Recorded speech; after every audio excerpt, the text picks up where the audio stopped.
আসসালামু আলাইকুম। স্ক্রিনে যে মহিলাটার নাম্বার আপনারা দেখায় ইনি এক সন্তানের জননী। তাই গত 22 নভেম্বর তার শ্বশুর বার্তনে এক বাচ্চা লইয়া ফালাইয়া আইসেন। তাই বর্তমানে আসেন তার মোবাইলের লোকেশন অনুযায়ী আমরা মৌলভীবাজার জেলার অধীনে কমলগঞ্জ উপজেলার তিলকপুর গ্রামে। তার প্রবাসী স্বামী খুব অনুনয় বিনয় করিয়া মানুষের কাছে সাহায্য চাইছেন যে এই মহিলাটার সন্ধান পাইলে তারারে দেওয়ার লাগি। আসলে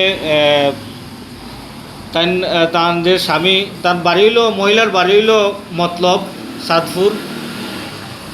দুবাই প্রবাসী স্বামী এই প্রতিবেদকরা জানায় তাই যে গত শ্বশুর বাড়িতে গত 22 তারিখ রঘুনাথপুর তান ফিতালয়ে যাওয়ার কইতা কইয়া বার হয়েছিল আর তাই ফিরিয়ে আইসুন না।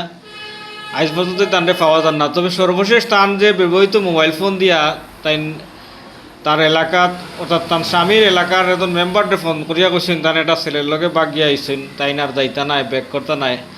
তো ও ছেলের দাবি হইল যে তান যে সন্তান লই আইসেন সন্তানটারে ফেরত দেওয়ার লাগি। বাচ্চার দিকে তাকাইয়া তাই ফেরত গেলে এই মহিলাটারে তাই সহজেই গছিয়া নিবা।